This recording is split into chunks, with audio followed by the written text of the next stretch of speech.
అందరికి నమస్కారం. నేను శిరీష. ముందుగా అందరికీ శ్రీ పరాభావనామ సంవత్సర ఉగాది శుభాకాంక్షలు. ప్రస్తుతం మనతో పాటు ఉన్నారు ప్రముఖ ఆధ్యాత్మికవేత్త శ్రీమతి భట్టుప్రోలు విజయలక్ష్మి గారు. ఆమెతో మాట్లాడదాం. నమస్కారం అమ్మ. నమస్కారం అమ్మా.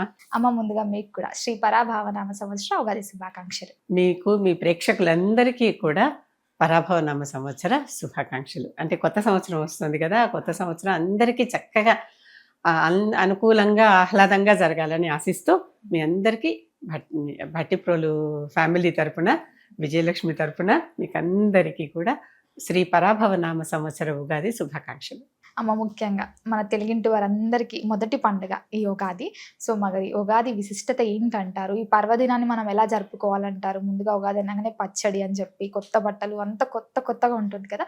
ఒక్కసారి ఈ పర్వదినం గురించి. అసలు మనకి పండుగలు వస్తాయంటేనే ఒకటే సంబరం, గబగబా ఏదో ఒకటి చేసి సంబరాల పండుగలు మనకు అన్నీ కూడా ఒక ఒక ఉంచడితో అయిపోదు. ఎన్ని రకాలుగానో కొత్త బట్టలు, తల్లంట్లు, కొత్త కొత్త పిండి వంటలు, నలుగురితో పంచుకోటాలు, నలుగురితో కలిసి ఆటలు పాటలు అన్నీ సాగుతూ ఉంటాయి మనకి. ఉగాదికి అసలు ఉగాది పండగ అనేదే కాలాన్ని గమనిస్తూ కాలాన్ని చెప్పుకోవటం. ఇప్పుడు సూర్యోదయం అయిపోగానే కొత్త రోజు వచ్చినట్టుగా అనిపిస్తుంది. మళ్ళీ కొత్త పగలు ఆ రోజు నుంచి నూతన ఉదయం కదా వచ్చినట్టుగా, అలాగే ఈ 60 ఏళ్ళు ఒకసారి ఇలాగ చక్రంలాగా తిరుగుతూ ఉంటాయి. అంటే ప్రభవ విభవ నుంచి క్రోధనాక్షయ వరకు ఈ 60 ఏళ్ళ పాటు ఇవి ఇలా తిరుగుతూ ఉంటాయి. బండి చక్రం ఎలా తిరుగుతుందో కాలగమనానికి బండి చక్రమే వాడతారు. అందుకే కోణార్క రథచక్రం కూడా మీకు బండి చక్రంలాగా ఉంటుంది చూడండి. కాలాన్ని చెప్పేటటువంటి సూర్యుడు అనమాట. కనుక సూర్యారాధన ముఖ్యం. ఈ రకంగా ఈ చక్రం ఇలా తిరుగుతూ మనకి కాలం మారింది అని చెప్తుంది అనమాట. ఒక స్పోక్ వెళ్ళి ఇంకో స్పోక్ వస్తుంది. అంటే ఒక సంవత్సరం వెళ్ళి ఇంకో సంవత్సరం వస్తుంది. స్పోకులు వేరే వారాల కోసం చెప్తాం మనం బండి చక్రంలో. ఇక్కడ ఈ రకంగా కొత్త సంవత్సరం వస్తుంది. మరి కొత్తగా ఏం వచ్చినా మనకి సంబడమే కదా. సంబరంగా సంబడం అంటాం కూడా. చాలా ఇంకా ఎక్కువగా చెప్పుకోవాలంటే ఆ సంబరాల్లో కొద్ది ఇవన్నీ కొత్త సంవత్సరం ముచ్చట్లు అనమాట. ఈ కొత్త సంవత్సరం రాగానే మనకి ఇతర సంవత్సరం వాళ్ళకి ఈ సంవత్సరం ఫలితాలు ఎట్లా ఉంటాయి అట్లాంటివి ఏం పెద్ద అంతగా చెప్పుకోరు. జొడాయిక్ అని అదొక రకమైన వెస్ట్రన్ సైన్స్ వాళ్ళు చెప్తారు. అంటే ఈ తారీఖుల మధ్యలో పుట్టిన వాళ్ళకి ఈ సంవత్సరం ఎలా జరుగుతుంది అనేటటువంటిది వాళ్ళు కూడా ఇలా రాశి ఫలాలే చెప్పుకుంటారు. రాశి ఫలాలు అంటే వాళ్ళకి ఈ టైం నుంచి ఈ టైం దాకా ఈ డేట్లు చెప్పి ఈ డేట్ల మధ్యలో ఎలా జరుగుతుంది అని చెప్పుకుంటారు. మనం ఏం చేస్తాం, మనకి నక్షత్రాలు ముఖ్యం. ఆ నక్షత్రాలు పెట్టుకుని మొత్తం 27 నక్షత్రాలు కదా. ఈ 27 నక్షత్రాలు పెట్టుకుని 27 నక్షత్రాలలో ఒక్కొక్క నక్షత్రానికి 4 పాదాలు మొత్తం కలిపి ఈ రకంగా 108. ఈ 108 వాళ్ళకి ఎలా జరుగుతుంది అనేది చెప్పటం అనేది మన శాస్త్రం. ఇది ఉగాది నాడు తప్పనిసరిగా చేయాల్సినవి. ఉగాది పచ్చడి తింటాం, అంటే పూజ చేసుకోవటం. ఉగాది పచ్చడి అనండి, ప్రసాదం అనండి. ప్రసాదం అంటే ఇంకా మంచిది, దేవుడికి పెట్టి కూడా తింటున్నాం. ఉగాది ప్రసాదం తినండి. ఆ తర్వాత సాయంకాలం పూట తప్పనిసరిగా పంచాంగ శ్రవణం చేయండి.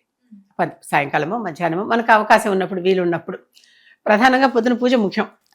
పొద్దున మీ ఇంట్లో మీ దేవతకే, మళ్ళీ ప్రత్యేకంగా ఇక్కడ వేరే దేవతలను కూర్చోబెట్టుకోవటాన్ని ఏమీ లేవు. కాలస్వరూపుడు కనుక శివుడికి అభిషేకం చేసుకుంటే చేసుకోండి, ఆసక్తి ఎక్కువగా ఉన్నవాళ్ళు. సూర్యుడి వల్ల కదా మనకి కాలం మారుతోంది కనుక సూర్యారాధన చేసుకోండి. చేసుకుని ఆ తర్వాత మంచిగా ఉగాది పచ్చడి తయారు చేసుకుని ఆ ఉగాది పచ్చడి దేవుడికి నైవేద్యం పెట్టి, ఈ ఉగాది పచ్చడిలో మనకి మాత్రమే పేటెంట్ అనమాట ఇది. తెలుగు వాళ్ళకి ఇంకెక్కడ ఉగాది పచ్చడి నేను చాలా రాష్ట్రాలు తిరిగా, ఎక్కడా చూడలేదు నేను ఈ ఉగాది పచ్చడి. నేను తిరిగిన ఏ రాష్ట్రంలోనూ ఉగాది పచ్చడి ఎవరు చేసుకోవాలి. వాళ్ళు వేరే ఇంకోటి ఏమన్నా వేరే, కానీ ఈ రకమైనటువంటి షడ్రుచుల సమ్మేళనంగా చేసుకునేటటువంటి పచ్చడి చేసుకోవటం నేను చూడాల. ఈ షడ్రుచులు మనకు ఉన్నవే 6 రుచులు. ఈ 6 రుచులు తీపి, కారం, చేదు, వగరు, పులుపు, ఉప్పు. ఈ 6 రుచుల్ని మనం చక్కగా సమానంగా మేళవించి దాంతో పచ్చడిలాగా చేసుకుని, అంటే కొత్త చింతపండు తెచ్చి దాంతో పులుసులాగా చేసి కొంచెం, అంటే కొంతమంది పేస్ట్ లాగా చేస్తారు, కొంతమంది పలచగా చేస్తారు. అది వాళ్ళ ఆసక్తి, ఇష్టం అంతే. అది చేసి దాంట్లో వగరుగా ఉండేటటువంటి మామిడి పిందెలు ఇప్పుడు దొరుకుతాయి బాగా. ఒకప్పుడు ఇప్పుడు దొరుకుతాయని చెప్పుకునే వాళ్ళం, కానీ ఇప్పుడు పళ్ళ దగ్గర నుంచి పిందెల దాకా అన్నీ దొరుకుతున్నాయి ప్రస్తుత సీజన్లో. అప్పుడైతే ఈ టైంలో ఎక్కువ కనిపించేవి. అప్పుడు అసలు మామూలుగా న్యాచురల్గా పండే పంటలన్నిటికీ ఇప్పుడు హైబ్రిడ్ పంటల విషయం కాకుండా ఇప్పుడే మామిడి పిందెలు వస్తాయి. మామిడి చిగుర్లు, పిందెలు. ఈ కోకిల మామిడి చిగురులో తిని పాటలు పాడింది అని కోకిల గానాలు అవన్నీ. ఇప్పుడు వసంతం కదా, వసంత మాసం మొదలైంది, వసంత ఋతువు మొదలైంది అని ఈ రకంగా వచ్చినటువంటి దాంట్లో చక్కగా ఈ ఉగాది పచ్చడి చింతపండు పులుసు చేసి పోసుకోవటం, దాంట్లో కొంచెం ఉప్పు వేయటం, మనం చక్కగా ఉప్పు తెచ్చుకుని, అంటే సాధారణంగా ఇది దేవుడికి ప్రసాదం ప్రత్యేకం సంవత్సరానికి ఒకసారి అని చేస్తున్నాం కనుక అన్ని కొత్త కొత్త వస్తువులు వాడతాం. కొత్త ఉప్పు తెచ్చి అది వేయటం. ఇప్పుడు కొత్త బెల్లాలు కూడా పండించి కొత్త బెల్లాలు దొరుకుతాయి, పాత బెల్లాలు కాకుండా. ఆ కొత్త బెల్లం కొంచెం ముక్కలు దంచి కాస్త దీంట్లో వేయటం, దీనికి సరిపోయేటట్టుగా అన్నీ ఈక్వల్ సమానంగా అన్నాం కదా. చింతపండు రసము, ఉప్పు, బెల్లము, మామిడి పిందెల ముక్కలు చేసి సన్న సన్న ముక్కలు, సన్నగా అంటే తేలిగ్గా నమిలేసేలాగా ముక్కలు. అండ్ వేప పువ్వు కూడా వేస్తారు. వేప పువ్వు ఇప్పుడు బాగా చిగుర్లు పెడుతూ ఉంటుంది, పెట్టాలి. కానీ ఈ మధ్య కాలంలో అసలు పెట్టాల్సిన సమయంలో పెట్టడం లేదు, వేప చిగుర్లు కొంచెం ఆగి పెడుతోంది. కానీ ఈ వేప చిగుర్లు దొరుకుతున్నాయి, బయట అమ్ముతున్నారు కూడాను. ఆ వేప చిగుర్లు తెచ్చి ఆ వేప పువ్వుల రెక్కలు, పువ్వు రేఖలే, దళాలే తీసుకుని వాటిల్ని దీంట్లో కలిపి, అవి అంటే మనం సపోజ్ ఇంత ఇంత బౌల్ పచ్చడి చేసుకుంటున్నాం అంటే దాంట్లో ఇన్ని పువ్వులు చాలు. అన్ని వేప పువ్వు రెక్కలు తీసుకుని, ఇన్ని వేప పువ్వు రెక్కలు తీసుకోవాలంటే ఇంత వేప పువ్వు మండలు తెచ్చుకుని బాగు చేసుకోవాలి. తెచ్చుకుని మళ్ళీ దాని మీద వీటన్నిటికీ జతగా కారం కూడా ఒక రుచి కదా, కనుక కారం బదులు పచ్చిమిరపకాయ సన్నగా ముక్కలు కోసి కానీ, లేకపోతే మిరియాలు కొద్దిగా నూరేసి కానీ దాంట్లో వేస్తే, ఒకప్పుడు మిరియమే వేసుకునేవాళ్ళం, మిరియం కానీ పెప్పర్, పిప్పళ్ళు అంటాం వాటిని, ఆ పిప్పళ్ళు వేసుకునేవాళ్ళం. అవి కానీ ఇవి కానీ, లేకపోతే ఇప్పుడు మిరపకాయలు వేస్తున్నాం, పచ్చిమిరపకాయలు అంటే పచ్చి వేద్దామని అనే ఉద్దేశంలో వేస్తున్నాం. వేసి అది కూడా చక్కగా ఏది గబుక్కున్న నోటికి పంటికి తగిలితే కారం పెట్టకుండా అలా కాకుండా అన్నీ కలిపేసినట్టు అనమాట. అలాగని గ్రైండ్ చేయం, సన్నగా చేసి అవన్నీ తీసుకెళ్ళి దేవుడి ముందర పెట్టి నైవేద్యం పెట్టి చక్కగా తలస్నానం చేసి కొత్త బట్టలు వేసుకుని, మరి పండగంటేనే ముందర వాటి కొత్త బట్టలు, ఆ తర్వాతే పచ్చడి చేసుకోవాలి. స్నానం చేయక ముందర చేసిన పచ్చడి ప్రసాదం పెట్టడానికి పనికిరాదు కనుక ఆ తర్వాత పచ్చడి తయారు చేసి, అంటే తల్లి ముందరే లేచి ఇవన్నీ చేసుకుని చక్కగా పచ్చడి తయారు చేసి, అంటే ఇంటి ఇల్లాలు దేవుడికి నైవేద్యం పెట్టి లేచిన వాళ్ళందరికీ చక్కగా స్నానం చేయించి కొత్త బట్టలు వేయించి అప్పుడు వాళ్ళకి ఈ ప్రసాదం కొంచెం కొంచెం పెట్టడం అనమాట. రోజు ఉదయాన్నే కాఫీలతో టీలతో మొదలు పెట్టేటటువంటి ఉదయాన్ని అలా కాకుండా ఈసారి ఈ ఒక్క రోజుకి ఈ ఉగాది ప్రసాదంతో మొదలు పెట్టడం, పచ్చడి ప్రసాదంతో మొదలు పెట్టడం. చక్కగా ఈ వేపు పచ్చడి ప్రసాదం, వేపు అంటే అదొకటే స్పెషల్, మిగిలినవన్నీ అన్నిసార్లు ఏదో రకంగా తింటాం చూడండి. మామిడి ముక్కలు తింటాము, చింతపండు, బెల్లము, ఉప్పు, పచ్చిమిరపకాయ అన్నిట్లో తింటాం. వేపు మాత్రం దీనికే ప్రత్యేకత కనుక దీనికి ఎక్కువగా వేపు పచ్చడి అని, వేపు ప్రసాదం అని అంటాం కూడా ఒక అలవాటు ఉంది. ఎందుకంటే ఇంకా దేంట్లోనే వేపు వేయం, వేరే పచ్చళ్ళలో వేప పొడి చేసుకుంటారు, అది వేరే విషయం. ముఖ్యంగా పితృదేవత కార్యాలలో వేప పువ్వుతో చేసినటువంటి ఒక పదార్థం వేయటం కూడా ఒక అలవాటు ఉన్నది పితృదేవత కార్యాలు. ఇవన్నీ చేసి పిల్లలందరికీ ఇంటిలి బాదికి ఎంతమంది ఉంటే అంతమందికి ఈ ప్రసాదం తినిపించి, అందరూ ఏమనుకుంటారు ఈ ప్రసాదం తినంగానే, ఆహా ఇవాళ నాకు తీయగా ఉంది, బాగుంటుంది ఈ సంవత్సరం, పుల్లగా ఉంది ఈ సంవత్సరం, కొద్దిగా అలా అలా తమాషా రుసులు వస్తాయేమో అలా అనుకుంటూ ఉంటారు కదా. వాటికి ఎక్కడ శాస్త్ర ప్రమాణత లేదమ్మా. ఏ శాస్త్రంలోనూ ఇది తింటే మీకు తగిలే రుచిని బట్టి ఆ సంవత్సరం మీకు నడుస్తుంది అనేటటువంటిది ఏమీ లేదు. కానీ మనం అనుకుంటూ ఉంటాం, అనుకోవటం చాలా అనుకుంటాం కదా. ఈ మధ్య వచ్చిన మాటలు ఇప్పుడు ఎవరైనా ఎదురురాగా నువ్వు ఎప్పుడు వచ్చినా నాకు బాగా జరుగుతుంది, నువ్వు వస్తే బాగుంది అనుకుంటావా? అంటుంటాం. అలాగా అంతే, అలాగనమాట. అలా ఆ పచ్చడిని అందరూ ఆస్వాదించి ఆ తర్వాత చక్కగా రకరకాలైనటువంటి పిండి వంటలతో భోజనాలు ముగించుకుని చక్క చుట్టుపక్కల అందరికి కూడా స్నేహితులకు పంచుకోవచ్చు కదా. మన పండగలప్పుడు మనం చేసుకుంటాం. విశేషంగా ఈ ఉగాదికి బొబ్బట్లు చేస్తా ఉంటారు కదా, భక్ష్యాలు చేసుకోవచ్చు, బొబ్బట్లు, భక్ష్యాలు, వాటిని రకరకాల పేర్లతో ఏదైనా కూడా దాంట్లో పప్పు బెల్లం రెండు కలిసి చేసినటువంటి పదార్థం అది. వాటిని పూర్ణం అంటాం. ఈ పూర్ణ ప్రసాదం ఎప్పుడు ఏ పూర్ణమైనా సరే, పూర్ణంతో చేసినటువంటి పూర్ణాలను చేస్తారు కదా, పూర్ణం బూరెలు, అవి దేవతలకు ఇష్టం. ఎందుకంటారు? అది దాంట్లో అన్ని రకాల పదార్థాలు కలిసి పూర్తిగా మనకి బలాన్ని ఇచ్చేటటువంటిది. వాళ్ళకి తింటే దాంట్లో మనకి అంటే మధురమైన తప్ప ఇంకో రకమైనటువంటివి తగలంది, అలా తృప్తిగా వాళ్ళకి పెడతాం కనుక వాళ్ళు మన తృప్తిగా తీవిస్తారు అని. కనుక అందుకోసం అవి నిజంగానే ఇప్పుడు వరలక్ష్మి వ్రతం వస్తే పూర్ణం బూరెలు చేసుకోవడం విశేషంగా చేస్తాం. అప్పుడు ముఖ్యంగా ఈ భక్ష్యాలు దాన్నే వేరే దాంట్లో వేరే రూపంలో చేస్తే పూర్ణం బూరెలు, ఇలా భక్ష్యాలాగా ఒత్తి చేస్తే భక్ష్యాలు, అంతే కదా. అవును, బొబ్బట్లు, భక్ష్యాలు ఏమన్నా పోలేలు కూడా అంటుంటారు మన తెలంగాణ సైడ్. రాయలసీమ ప్రాంతాల్లో దీన్ని హోళిగలు అంటారు. అంటే కర్ణాటక ప్రాంతానికి రాయలసీమ ప్రాంతానికి బార్డర్ దగ్గర, అందుకని వాళ్ళ పదాలు వీళ్ళు చాలా వరకు వాడతారు. వాళ్ళు బెళే అంటారు పప్పుల్ని, వీళ్ళు బేడలు అంటారు. ఆ బేడలతో చేసుకునేది హోళిగలు. ఈ హోళిగలు ప్రత్యేకంగా చేసి హోళిగ రవ్వ కూడా వాళ్ళకి ప్రత్యేకంగా దొరుకుతుంది. అంటే పైన పెట్టేటటువంటి కవరింగ్ అనమాట. వాటి హోళిగలు చేసి అసలు హోళిగ లేకపోతే వాళ్ళకి పండగే లేదు. రాయలసీమ వాళ్ళకి అంత ప్రధానంగా చేసుకుంటారు. దీనికి ఈ పండగని కాదు, ఏ పండగైనా వాళ్ళకి హోళిగా ఉండాల్సిందే అనమాట. ఇంటికి ఎవరైనా బంధువులు వస్తే వెంటనే కష్టాలు చేస్తారు.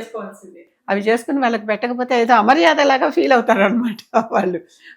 అటువంటివి కనుక అది పూర్ణంగా ఉంటుంది, పూర్ణ ఫలం వస్తుంది. అందుకే కొబ్బరికాయ కొట్టమంటారు దేవుడికి. గమనించారా ఎప్పుడైనా?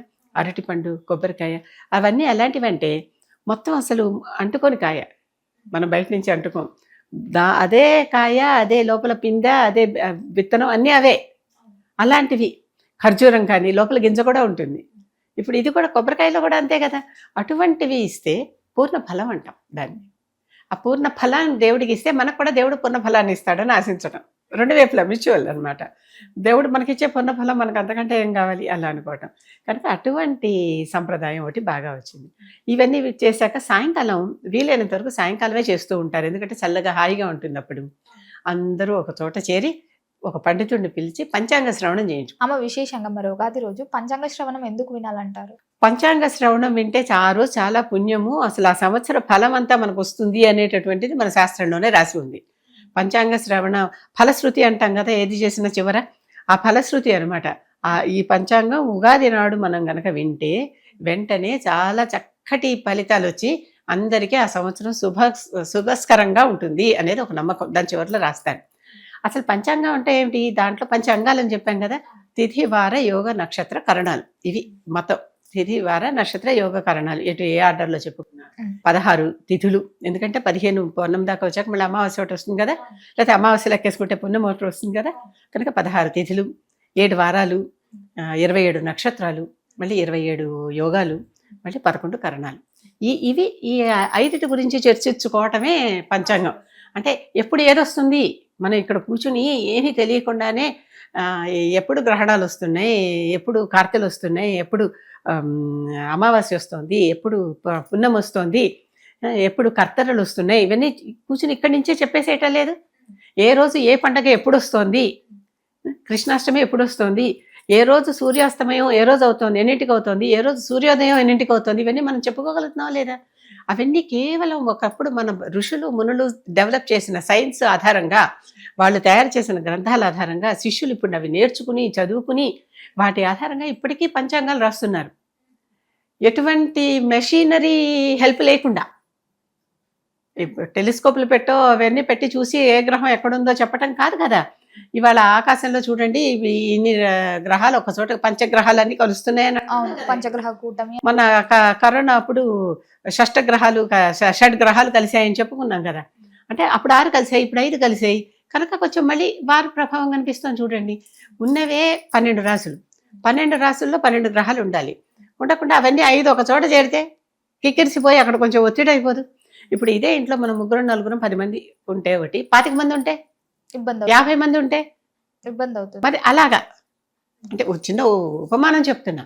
ఈ రకంగా ఈ గ్రహ సంచారం ఇవన్నీ తెలిసి వల్ల ఈ గ్రహాన్ని పుట్టినప్పుడు, ఈ రాశిలో పుట్టిన వాళ్ళు, ఈ నక్షత్రాన్ని పుట్టిన వాళ్ళు, వాళ్ళకి ఏ ఫలితాలు వస్తున్నాయి,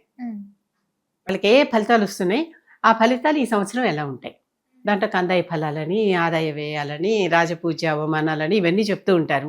ఈ సంవత్సరం మీకంతా మిశ్రమంగా గడుస్తుంది, లేకపోతే బాగా చక్కగా బహు చక్కగా గడుస్తుంది, లేకపోతే జాగ్రత్తగా ఉండండి, ఏలినాడు శని వచ్చింది, ముందే ఒక గైడెన్స్, జాగ్రత్తగా చూసుకోండి ఈ సంవత్సరం. లేకపోతే మీకు గురువుడు, అంటే నాకు ఇంత జాతకాలు అవి జ్యోతిషం రాదు, అయినప్పటికీ గురుగ్రహం వాడుకగా వచ్చేవే కనుక చెప్తున్నా. ఈ సంవత్సరం గురుడు మీకు శుభుడు, శుక్రుడు శుభుడు, లేకపోతే గురుడు శుభుడు కాదు, జాగ్రత్తగా ఉండండి, ఏవో ఇలాంటివి చెప్తుంటారు కదా. కనుక ఇలాంటివన్నీ మనకి ముందరే తెలుస్తాయి. వీటన్నిటి వల్ల ఆ సంవత్సరం ఎవరికి ఎలా ఉందో తెలిస్తే మనం ముందు నుంచి జాగ్రత్తగా ఉండొచ్చుగా. అందుకోసం వినాలి.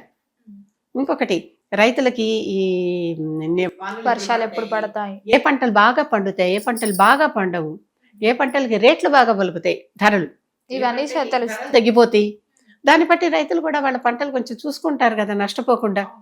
ఈ పంట ఎప్పుడు వేయాలి, ఎప్పుడు వద్దు, ఇలాంటివన్నీ గమనించుకుంటారు కదా. కార్తెలని వస్తాయి. అంటే ఒక్కొక్క నక్షత్రానికి ఒక్కొక్క కార్తె, మొత్తం 27 నక్షత్రాలు అయితే సంవత్సరం అంతా కలిపి 27 కార్తెలకి సమానంగా సుమారుగా బై అండ్ లార్జ్. ఎందుకంటే మనకి ప్రతి తిథి ఒకటే స్పాన్లో ఉండదు, ఒకటి కొంచెం ఎక్కువ ఉంటుంది, ఒకటి తక్కువ ఉంటుంది, తెలుసు కదా. ఒక నక్షత్రం కొంచెం ఎక్కువసేపు తక్కువ ఉంటుంది. అవును. అలాగే ఈ కార్తెలు కూడా 13 నుంచి 15 రోజులు సుమారుగా ఉంటాయి సంవత్సరానికి.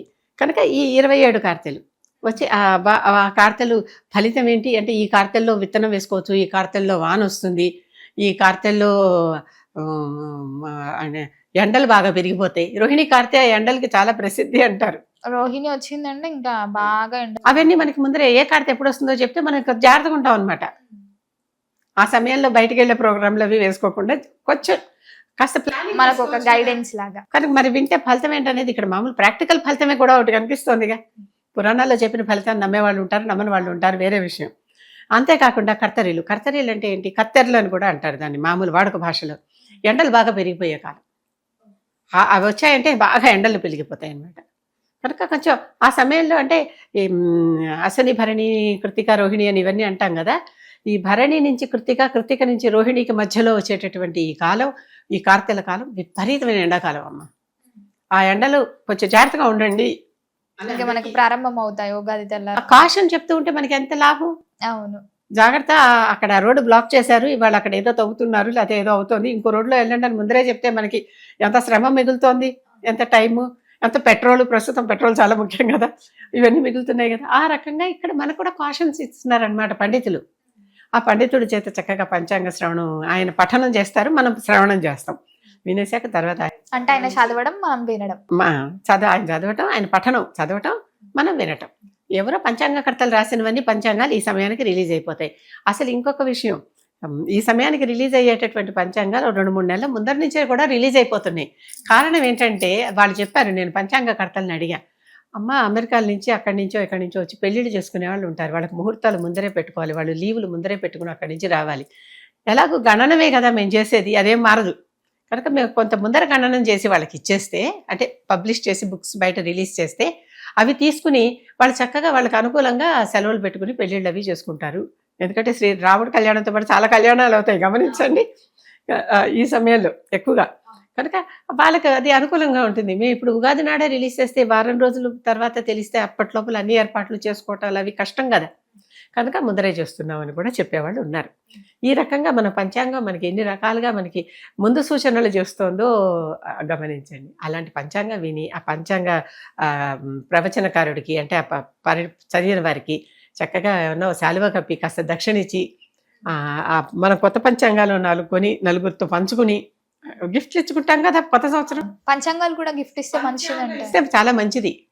తప్పనిసరిగా పంచాంగం ఇవ్వటం అవసరం. అసలు ఒకప్పుడు పంచాంగాలు ఇచ్చిపుచ్చుకునేవాళ్ళు, అలా ఇవ్వకుండా ఏవో రకరకాల గిఫ్ట్లు వచ్చేస్తాయి అనుకోండి మార్కెట్లోకి. ఇప్పుడు పంచాంగం కూడా ఇవ్వండి దాంతోపాటు. పంచాంగం ఇవ్వటమే అసలు పద్ధతి. మారిపోయింది, రాను రాను కాలం మారిపోతుంది కదా, కాలం మారిపోతుంది, పద్ధతులు మారిపోతున్నాయి, అన్నీ మారిపోతున్నాయి. కనుక ఈ రకంగా ఒక పంచాంగం 4-5 పంచాంగాలు కొని 4 స్నేహితులకి ఇచ్చి పంచుకోండి. చక్కగా హ్యాపీగా పండుగ చేసుకోండి, అందరితో శుభాకాంక్షలు చెప్పుకోండి. ఇదే ఉగాది.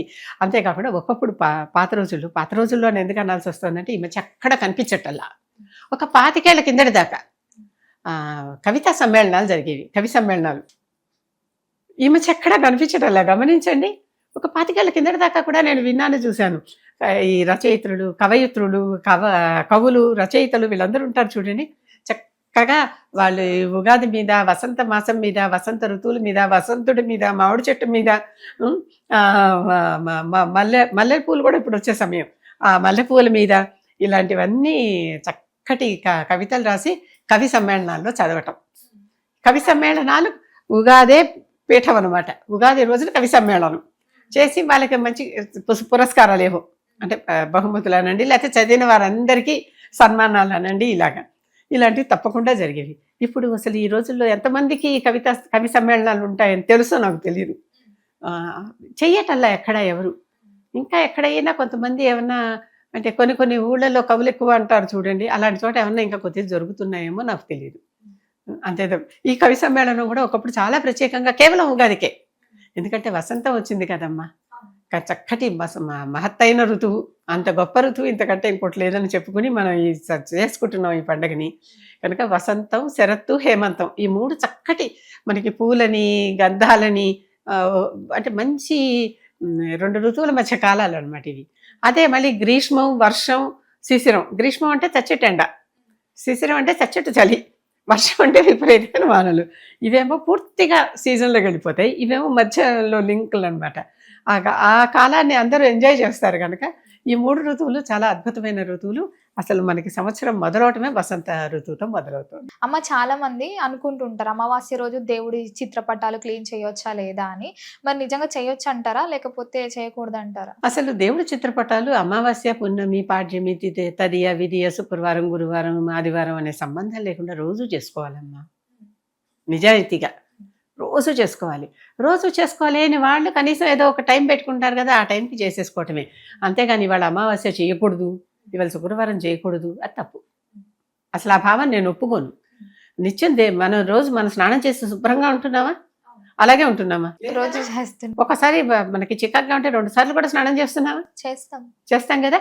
ఎండాకాలంలో అయితే నేను 3 సార్లు కూడా చేసేదాన్ని. పొద్దున్న ఒకసారి, కాలేజ్ నుంచి మధ్యలో తిరిగి వచ్చేస్తాక ఒకసారి, మళ్ళీ సాయంకాలం రాత్రి పడుకోబోయే ముందు ఇంకొకసారి. ఎందుకంటే అలా చేస్తే కానీ శరీరానికి హాయిగా ఉంటుంది. మరి దేవుడికి హాయిగా ఉండద్దా? మనం పోసినవన్నీ ఆయన మీద పోసేసి నాకు అంది ఇవ్వమంటే ఆయన అవే తుడుచుకుంటాడా, మనకే వరాలు ఇస్తాడా? కనుక అది ఈ రోజు చేయాలి, ఈ రోజు చేయకూడదు అనే భావాన్ని అసలు నేను ఒప్పుకోను. అది నా పర్సనల్ అభిప్రాయం అనుకోండి. చెప్పే పండితులు ఉంటే చెప్పొచ్చు, కానీ దాని కారణం కూడా చెప్పాలి ఎందుకు చేయకూడదు. అమావాస్యను అన్నం మానేస్తున్నారా, స్నానం మానేస్తున్నారా?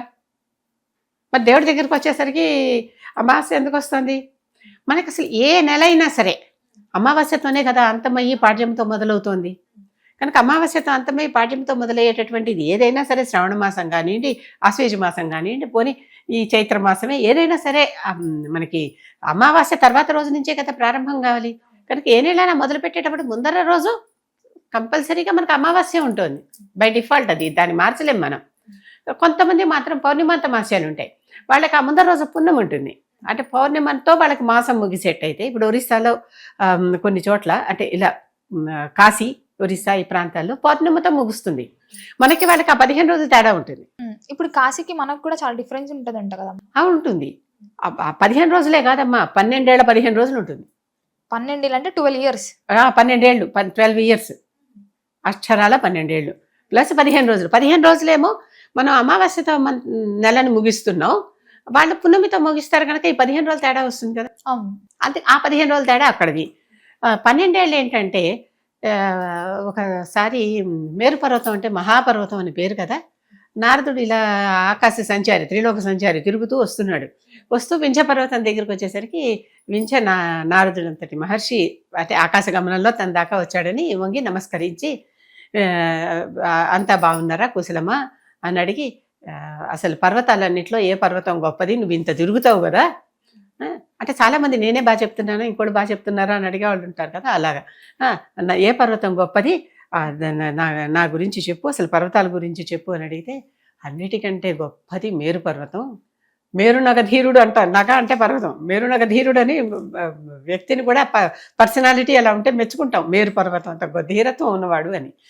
అసలు మేరు పర్వతాన్ని మించింది ఇంకోటి లేదు, అది అసలు స్వర్గంతో సమానం, అలాంటి మాటలన్నీ చెప్తాడు. వించే కోపం వస్తుంది. కోపం వచ్చి, అంటే పర్వతానికి కోపం వచ్చింది, ఇవన్నీ పర్సానిఫికేషన్ చేసుకుంటున్నాం అనమాట. ఇద్దరు ఒకరితో ఒకళ్ళు పోల్చుకుంటుంటే ఏమవుతోంది అని చేసుకుని, వేరువేనా అంత ఎత్తు ఎదిగేది, నేను ఎదగలేనా, నేను ఎదుగుతానని వించ పర్వతం ఎదగటం మొదలెట్టింది. పర్వతాలు ఎప్పుడు కూడా హైట్ అదే సేమ్గా ఉండవు, పెరుగుతూ ఉంటాయి. ప్రపంచంలో అన్నిటికంటే ఎవరెస్ట్ ఎత్తైన పర్వతం అని చెప్పుకుంటున్నప్పటికీ ఇప్పుడు ఎవరెస్ట్ కంటే ఇంకొక పర్వతం ఉంది, అది ఎత్తైంది అంటున్నారు. కొలంబానాలు మారుతూ ఉంటాయి, కింద నుంచి వచ్చే ప్రెషర్స్ వల్ల పర్వతాలు పైకి లేస్తాయి కనుక పర్వతపు ఎత్తులు మారతాయి. ఇప్పుడు K2 అనేటటువంటి ఒక పర్వతం అన్నిటికంటే ఎత్తైందా, ఈ రెండింటి మధ్య డిస్ప్యూట్ ఉంది, కొలుసుకుంటున్నారు. ఇంకా తేలల. K2 అనేది కొన్నాళ్ళ క్రితం నిశ్చయంగా చెప్పేసినప్పటికీ లేదు, మళ్ళీ మాదే అని వీళ్ళు క్లెయిమ్ చేస్తారు కదా, ఎవరెస్టే అని. ఇది నడుస్తోంది. ఈ పర్వతాలు అనమాట. పర్వతాలని కింద నుంచి అన్ని వైపుల నుంచి ఇలా ప్రెషర్ వస్తే ఈ రాయి ఇలా లేవపబడుతుంది, ఈ కొండ. అప్పుడు మళ్ళీ దీని హైట్ పెరుగుతుంది కదా. అలా పెరిగినటువంటివి ఈ వింధ్య పెరిగింది, బాగా పెరిగింది. పెరిగి ఎంత పెరిగిందంటే, మేరు కంటే ఎత్తు పెరగాలని కోరిక కదా, సూర్యగమనానికి అడ్డం పడిపోయింది. ఇప్పుడు సూర్యుడు తిరగాలి కదా తిరగాలి. ప్రపంచం అంతా. తిరగకుండా వింధ్య పర్వతాల దగ్గరికి వచ్చేసరికి సూర్యుడికి ఇంకో దారి లేదు, అక్కడే తిరగటం మొదలెట్టాడు. ఇప్పుడు మనం ఏదన్నా ఒక రిమోట్ కంట్రోల్తో ఒక కారో ఏదో నడిపామనుకోండి, ఏదన్నా అడ్డం వస్తే అది ఇక్కడిక్కడే తిరుగుతుంది కానీ స్ట్రైట్గా వెళ్ళిపోదు కదా, అలా తిరుగుతోంది. సూర్యుడు అక్కడ తిరుగుతున్నాడు, ఇక్కడ వాళ్ళు చీకటి. ఇక వీళ్ళకి పగలు లేదు, రాత్రే. సూర్యోదయం అయితేనే కదా మనకి పగలు. ఇక్కడ టైం ఆగిపోయింది, ఓ. అక్కడ టైం నడిచిపోతుంది. వింధ్యకి అవతల టైం నడిచిపోతుంది, వింధ్యకి యువతల టైం ఆగిపోయింది. అప్పుడు అందరూ కలిసి వింధ్య యువతలు ఉన్నటువంటి వాళ్ళందరూ దేవతలకి ప్రార్థనలు చేసి మొక్కుకున్నారు. ఏంటి ఇన్నాళ్ళు అయిపోయింది, అసలు మాకు పగలు లేదు, అసలు మనకి రాత్రి లేకుండా పగలు లేకుండా రాత్రే ఉంటే ఎలా ఉంటుంది? ఉండలేం. అంత ప్రపంచమే సూర్యుడితో నడుస్తుందని చెప్పుకుంటాం కదా, సూర్యుడి వల్లే ఎండ వస్తుంది, ఆ ఎండ వల్లే మనకి సస్యం అంతా పంటలన్నీ వస్తాయని ఇవన్నీ చెప్పుకుంటున్నాం. కనుక ఇవేమీ లేవు అనేసరికి ఇక భయపడిపోయారు అందరూ, బెంగపడిపోయి దేవతలను ప్రార్థిస్తే దేవతలందరూ కలిసి ఆలోచించుకుని అగస్త్యుడిని పిలిచి, అగస్త్యుడు ఋషి కాశీలో ఉండి శివుణ్ణి సేవించుకుంటున్నాడు ఆయన. అగస్త్యుడు లోపాముద్ర గొప్ప దంపతులు, లలిత అమ్మవారికి ప్రథమ ఉపాసకులు వాళ్ళు. అందుకనే మనకి అగస్త్యుడి చేతనే లలిత రహస్య సహస్రనామాలు హయగ్రీవుడి ద్వారా అగస్త్యుడికి వచ్చి అగస్త్యుడి ద్వారా మనకు వచ్చాయి. అసలు అమ్మవారి లోపాముద్ర ఆవిడ అర్చించింది, ఆవిడని లోపాముద్రార్చిత అని ఆ నామాల్లో ఒక నామం ఉంటుంది. కనుక ఇటువంటి గొప్ప ఋషి దంపతులు వారి దగ్గరికి దేవతలందరూ వచ్చి, మాకు ఒక సహాయం చేయాలి, నువ్వు కొంచెం దక్షిణం వైపుకి వెళ్ళి ఆ వింధ్య పర్వతాన్ని కొంచెం దించి, వింధ్య గర్వం అణచటం అని, నేను వింధ్య పర్వతాన్ని కొంచెం దించటం అని, ఇలా రకరకాల పేర్లు ఉన్నాయి. వాటిని దించి అటువైపు కూడా సూర్యుడు వెళ్ళేలాగా చూడు, వాళ్ళకు కూడా కొంచెం పగళ్ళు మళ్ళీ వచ్చేలాగా చూడమని అడుగుతారు. వీళ్ళు ఏడుస్తారు. అంటే పోనీ వెళ్ళి వచ్చేయచ్చు అంటే, నువ్వు మళ్ళీ రంగానే వింధ్యాలు వెళ్ళిపోతే మళ్ళీ ఎదిగిపోతే, కనుక వింధ్య ఎప్పుడు అక్కడే ఉండాలి, తగ్గే ఉండాలి, కనుక అది చూడు అని అడుగుతారు. అంటే నేను మళ్ళీ కాశీ రావడానికి వీల్లేదా అని చాలా దుఃఖపడిపోయాడు అగస్త్యుడు. దుఃఖపడి చివరికి దక్షిణ కాశీ ద్రాక్షారామంలో ఇక్కడ సెటిల్ అయ్యాడని అంటారు. అందుకే ఇటు సౌత్ ఇండియాలో మనకి అగస్త్యుడి ఆలయాలు చాలా కనిపిస్తాయి, అగస్తేశ్వర ఆలయాలు, అగస్త్యుడికి ఆలయాలు చాలా కనిపిస్తాయి. ఈ అగస్త్యుడు ఆ విధంగా దాటిటి వచ్చాడు, అక్కడికి వచ్చి వింధ్య దగ్గరికి వచ్చాడు, చివరికి ఒప్పుకున్నాడు. మరి అందరూ దేవతలు వచ్చి ప్రార్థిస్తున్నారు, లోక కళ్యాణం కోసం అని అడుగుతున్నారు. కనుక ఈ దంపతులు ఇద్దరు ఒప్పుకొని వచ్చారు. అక్కడికి వచ్చి వింధ్య పర్వతం దగ్గరికి వచ్చేసరికి మళ్ళీ వింధ్య పర్వతం ఎవరైనా వస్తే వంగి నమస్కరిస్తుంది కదా, సో మళ్ళీ వచ్చి వంగి నమస్కరించగానే అప్పుడు అగస్త్యుడు అడిగాడు. అగస్త్యుడు అంటే పొట్టివాడు, నేను పొట్టివాడిని, నీ అంత పర్వతం ఎక్కి మళ్ళీ అడి దిగి వెళ్ళలేను, కొంచెం నువ్వు తగ్గుతావా? నేను దక్షిణాదిలో బోలెడు తీర్థక్షేత్రాలు ఉన్నాయి, ఆ పుణ్యక్షేత్రాల దర్శనం చేసుకుని మళ్ళీ రావాలి, కనుక దానికోసం వెళ్తున్నాను, నువ్వు కొంచెం తగ్గి ఉంటావా అంటాడు. అయ్యో మీకంటేనా అని వింధ్య తగ్గిపోతుంది.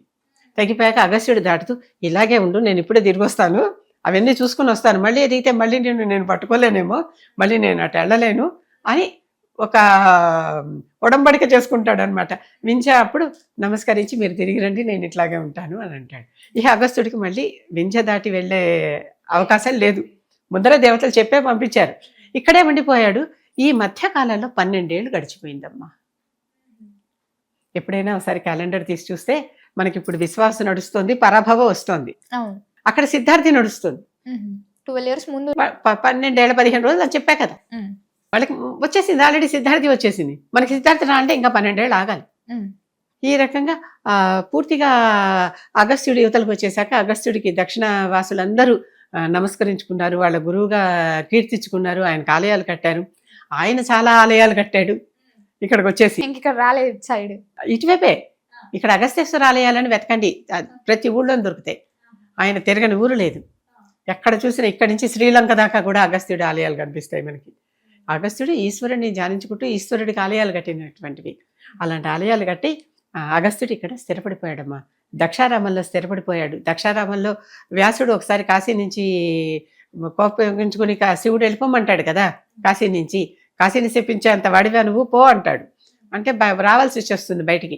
కాకపోతే వ్యాసుడికి అప్పుడప్పుడు వెళ్ళే పర్మిషన్ ఉంది, అగస్త్యుడికి ఆ పర్మిషన్ కూడా లేదు. ఆ వ్యాసుడు వచ్చి అగస్త్యుడి దగ్గర వాపోతాడు, నాకు ఎంత దుఃఖంగా ఉందో, నన్ను కాశీ నుంచి పంపించేశారంటాడు. నువ్వు పంపించినా అప్పుడప్పుడు వెళ్ళే అవకాశం నీకు ఇచ్చారు, నాకు అది కూడా లేదు, నేను ఇంకెంత దుఃఖంలో ఉండాలి అంటే, కాదు నేనేమిటో 8 పురాణాలు రాసిన నాకు తృప్తిగా లేదంటే అప్పుడు అగస్త్యుడు వ్యాసుడికి దేవి భాగవతం రాయి అని ఉపదేశం చేస్తాడు. అప్పుడు దేవి భాగవతం రాస్తాడు వ్యాసుడు. ఈ రకంగా ఈ ఋషిమిత్రులు ఇద్దరు ఇక్కడ కలుసుకున్నారు అనమాట. ఆ విధంగా కాలగమనం. ఇప్పుడు మనం ఇక్కడ ఉగాది అనుకుంటుంటే వాళ్ళు ఎప్పుడు ఉగాది అనుకోవాలి, ఏ ఉగాది అనుకోవాలి? మీరు కాశీ వెళ్ళి పూజ చేయించుకుంటే కూడా బ్రాహ్మణుడు అక్కడ కూర్చుని పండితుడు సంకల్పం చెప్పేసి చేయిస్తారు కదా, సంవత్సరం తేడా తెలిసిపోతుంది మీకు. మీరు అక్కడ కాశీ గయా నైమిసారణ్యం అంటే వింధ్య రేంజ్కి అవతల వైపు అన్నీ. వింధ్యవాసిని అమ్మవారని ఆ వింధ్య రేంజ్ మీదే ఉంది. అక్కడి నుంచి మొదలు చక్కగా ఇంత కళ్ళేసుకుని ఉంటుంది ఆవిడ. ఆ వింధ్యవాసిని అక్కడి నుంచే మొదలు అనమాట ఈ మార్పు. అటువైపు పడింది ఎండ, ఇటే పడలేదు. ఎండ పడకపోయేసరికి మనకి సూర్యోదయం నుంచి సూర్యోదయానికే కదా మరి రోజు మారేది. ఆ రోజు మారలే, ఇంకా వాళ్ళు అలాగే ఉన్నారు, అలాగే ఉండిపోయాం. ఈ మార్పు ఉందమ్మా. అందుకని తప్పనిసరిగా ఈ మార్పు వల్ల మనం కొంచెం దక్షిణ వాళ్ళం వెనకబడ్డాం. అంటే కాలగమనంలో వెనకబడ్డాం. దక్షిణాది వాళ్ళు ఎన్నిట్లోనో ముందున్నారు, అది వేరే విషయం. అది ఆ విషయాన్ని నేను తర్కించట్ల. కాలగమనం ఈ విధంగా మనం కొంచెం వెనకబడ్డాం. కనుక ఉగాది అంటే ఎన్నెన్ని గుర్తులు వస్తాయో ఆలోచించండి. అసలు ఉగాదికి మనం చెప్పుకోలేనన్ని ఆ నామాలన్నీ, సంవత్సర నామాలన్నీ ఉన్నాయి కదా. 60 నారదుడి పుత్రుడు, నారద సంతానం అన్నమాట. అమ్మ ఈ పరాభావనామ సంవత్సరం అంటే మనకేమన్నా జరుగుతుందనా? అందరు పరాభావాలు ఎదురవుతాయి అందుకే దీని పేరు? అందరికీ పరాభవాలు ఎదురవ్వమ్మా. ఎప్పుడు కూడా మనకి అన్ని స్తోత్రాల్లో చిట్ట చివరిలో ఉంటుంది, వాళ్ళకి పరాభవం జరగదు ఇది చదివే వాళ్ళకి అని ఉంటుంది చివరిలో. మనకి పరాభవాలు జరగవు. ఎందుకు జరగవు? తప్పు చేయలేదు కనుక. తప్పు చేసిన వాడికి పరాభవాలు జరుగుతాయి. ఈ సంవత్సరం వాళ్ళని ఉపేక్షించరు, ఈ సంవత్సరం వాళ్ళకి డిస్కౌంట్లు లేవు అంటే పోన్లే పాపం అని వదిలేయరు. తప్పులు చేసిన వాళ్ళకి పరాభవాలు అవుతాయి. తప్పు చేయనంత కాలం భయం లేదు. అవును. ఒకసారి నారదుడు అందరికంటే నేనే గొప్ప భక్తుడిని అనే అహంకారం వచ్చేస్తుంది. ఏదైనా కొంచెం మనకు బాగా పేరు వచ్చిందంటే అహం అనే దాంతోపాటు కారం కూడా చేరిపోతుంది. రెండు కలిసి మనకి కాస్త ఇబ్బంది పడతాయి, పంట కింద రాయిలాగా ఇబ్బంది పడతాయి. నారదుడు నేనెంతో గొప్పవాడిని అనుకునేసి బాగా గొప్పగా ఉన్నాడు.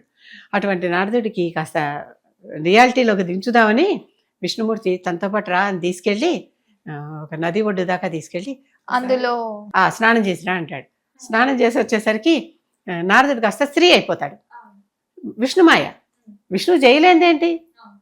విష్ణువు శివుని దోవం చేయగలడు, దోవని బ్రహ్మ చేయగలడు, అంతే కదా.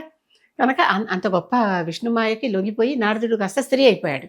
ఆ దేశపు రాజు వచ్చి ఒక స్త్రీ ఒంటరిగా నది ఒడ్డున కూర్చుని ఆలోచిస్తూ కూర్చుంది. ఏమ్మా నన్ను పెళ్లి చేసుకుంటావా? మనం పెళ్లి చేసుకుందాం, నాకు పెళ్లి కాలేదు, నాకు రాణి కావాలి అని అడుగుతాడు. ఒప్పేసుకున్నాడు నారది ఒప్పేసుకుని ఆయనతో పాటు వెళ్ళింది. ఆయనతో 3 సంవత్సరాలు కాపురం చేసింది. 60 మంది కొడుకుల్ని కన్నది. ఈ నేమ్స్ అవే అంటుంటారు కదా. 60 మంది కొడుకుల్ని కన్నాక ఒకసారి పక్క దేశపు రాజు ఈ దేశపు రాజు మీదకి యుద్ధానికి వచ్చాడు. అప్పుడు వీళ్ళిద్దరూ యుద్ధం చేసుకుంటే ఈ రాజు చనిపోయాడు, ఈ 60 మంది కొడుకులు చనిపోయారు యుద్ధంలో. నారది మళ్ళీ దుఃఖం వచ్చేసింది. మళ్ళీ ఆ నది ఒడ్డుకు వచ్చి ఏడుస్తూ కూర్చునేసరికి అప్పుడు విష్ణువు వచ్చి ఎందుకమ్మా ఏడుస్తున్నావు ఏమిటి అని అడిగాడు. ఇలా చెప్పింది, ఈ దేశపు రాణిని నేను, నా భర్త చనిపోయాడు, రాజ్యం పోయింది, నా పిల్లలు చనిపోయారు, దుఃఖిస్తూ కూర్చున్నాను అంది. ఒకసారి వెళ్ళి నదిలో స్నానం చేసిరా నీ దుఃఖం పోతుంది అన్నాడు విష్ణువు. మళ్ళీ వెళ్ళి నదిలో స్నానం చేసి వచ్చేసరికి నారదుడైపోయాడు. ఒక్కసారి తెలిసింది విష్ణుమాయ ఎంత మ్యాజికల్ చేసిందా తన మీద అని. ఆ స్త్రీ రూపంలోకి మార్చేసింది. కటిక బ్రహ్మచారిని తీసుకుపోయి ఒక దేశపు రాణిని, ఆ రాజుకి పట్టమహిషిని చేసింది. 60 మంది కొడుకుల్ని కనిపించింది అని అన్నీ చేశాక అది బాగానే ఉంది. నాకు నీ మాయ గొప్ప అని తెలిసింది, కానీ నా కడుపును పుట్టిన పిల్లలు కదా, వాళ్ళు ఎంత లేదన్నా, నాకు వాళ్ళు పోవటం నాకు చాలా దుఃఖంగా ఉంది. ఎంతలే అంటే కడుపు సోకం అంటారు కదా, దుఃఖంగా ఉంది అంటుంది. అంటే అప్పుడు నారదుడికి విష్ణువు వరమిస్తాడు, బెంగపడకు, ఈ 60 మంది చిరంజీవులు, ఈ 60 మంది తిరిగి నీ దగ్గరికి మళ్ళీ సంవత్సరానికి 1 చొప్పున వస్తూ ఉంటారు మన దగ్గరికి. కనుక ఇప్పుడు ప్రభ వచ్చిందంటే వచ్చే సంవత్సరం విభవ, ఆ తర్వాత ఇంకొకటి ఆ ప్రభవ విభవ ప్రమోదూత ప్రజోత్పత్తి అని ఇలా అన్ని సంవత్సరాలు ఉన్నాయి కదా. ఈ సంవత్సరాలన్నీ అక్షయ దాకా నీకు వరుసగా వస్తూ ఉంటాయి. కనుక నీ పిల్లలు చిరంజీవులు, సంవత్సరానికి 1 చొప్పున వస్తారు. 60 ఏళ్ళు అయిపోయాక మళ్ళీ మొదటివాడు మళ్ళీ వస్తాడు. కనుక ఇలా వస్తూనే ఉంటారు అని చెప్పి సముదాయించాడు అనమాట. ఈ పేర్లన్నీ అవి. ఇప్పుడు పరాభవ అంటే అందరూ నారదపుత్రులే కదా. మన పిల్లలందరూ ఒకలాగే ఉన్నారా? మనకి పుట్టిన పిల్లలందరూ కూడా ఎవరైనా ఆలోచించండి. 10 మంది పుట్టినా ఇప్పుడు ఇద్దరే పుడుతున్నారు, లేకపోతే ఒక్కళ్ళే పుడుతున్నారు. 1 or none అనే టైం వచ్చేసింది. ఒకప్పుడు 2 లేక 3 అనుకునేటటువంటి స్లోగన్ పోయి మీ ఇద్దరు అనే స్లోగన్ వచ్చింది. తర్వాత 1 or 1 అని వచ్చింది. 1 పోయి 1 or none వచ్చేసింది. చూస్తున్నాం కదా. ఇప్పుడు మళ్ళీ 3 పిల్లల్ని కంటే ఇంక్రిమెంట్లు ఇస్తాము, ఇన్సెంటివ్స్ ఇస్తామని ప్రభుత్వం ప్రకటించే స్థితికి వచ్చేసాం మనం మళ్ళీ. ఎందుకంటే రాను రాను ఇక యూత్ ఉండరు. ఉమ్. అలాగా ఈవిడికి అవన్నీ ఆ నారదుడికి విష్ణువు వరాలు ఇచ్చాడనమాట. నీ పిల్లలు చిరంజీవులు మళ్ళీ మళ్ళీ వస్తారు, నీ దగ్గరే ఉంటారు, బెంగపడకు అని. అది దాంతో నారదుడు కూడా చక్కగా సంతోషించాడు. ఈ రకంగా ఈయన పేర్లు ఏం పెట్టుకున్నారో అప్పుడు ఆ పేర్లు వచ్చేసాయి. ఆ పేర్ల మీదే నడుస్తాయి. ఆ పేరు బలం కూడా కొంచెం ఉంటుంది, కాదని నేను అనను. కానీ పరాభవ ఎవరికి పరాభవ? ఇప్పుడు షడ్రుచుల పచ్చడి తింటున్నాం ఉగాది నాడు. ఒకళ్ళకి ఉప్పుగా ఉండొచ్చు, ఒకళ్ళు కారంగా ఉండొచ్చు, ఒకళ్ళు పుల్లగా ఉండొచ్చు, ఒకళ్ళు చేదుగా ఉండొచ్చు, ఒకళ్ళు వగరగా ఉండొచ్చు, ఇంకొకళ్ళకి ఇంకా తీయగా ఉండొచ్చు. అవునా? అలాగే పరాభవ కొంతమంది బాగుండొచ్చు, ఇంకోళ్ళకి పరాభవం. తప్పు చేసిన వాడికి పరాభవం అయితే నాకు ఇష్టమమ్మా, నేను ఆనందంగా ఉంటా. తప్పు చేసిన వాడికి పరాభవం అయితే తప్పు చేసిన వాడికి అవును. ఎవరంటే వాళ్ళకి కాదు, నాకు పడరు కనుక వాళ్ళు పరాభవం అవ్వాలని కాదు నేను ఆ మాట అనకూడదు. మనకి పడుతుందో లేదో మనకేం తెలుస్తుంది? అసలు సత్యం ఏంటో మనకేం తెలుస్తుంది? కనుక అవి భగవంతుడే నిర్ణయిస్తాడు. ఈ తప్పు చేసేటటువంటి రకరకాల ఈ క్రిమినల్స్ అందరూ, వాళ్ళందరూ మేము చేసేది రైటే అనుకునే కదా చేస్తున్నారు. పోనీ రైటే అని అందరినీ నమ్మించగలుగుతున్నామనే కదా చేస్తున్నారు. కానీ అసలు తప్పేదో పైవాడికి తెలుసుగా. కనుక ఆ శిక్ష మాత్రం ఇవాళో రేపో ఎల్లుండో వచ్చే సంవత్సరం తప్పదు. అలాంటి వాళ్ళందరూ పట్టుబడిపోయే సంవత్సరం ఈ పరాభవం.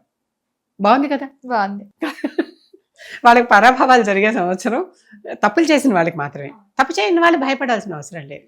ఓకే, కనుక ఇది కనుక ఈ పరాభవ సంవత్సరం వచ్చిందని మనం ఏం దిగులు పడక్కర్లా, బెంగపడక్కర్లా. ఆ సంవత్సరాల్లో ఇదొక సంవత్సరం. శ్రీ పరాభవనామ సంవత్సరం. శ్రీతో ప్రారంభమవుతుంది, అంతకంటే ఇంకేం కావాలి? అవునా? అమ్మ, మొత్తం మీద ఉగాది విశిష్టత అంటే మాకు తెలియని ఎన్నో గొప్ప విషయాలు కూడా తెలియజేసినందుకు ధన్యవాదాలమ్మా.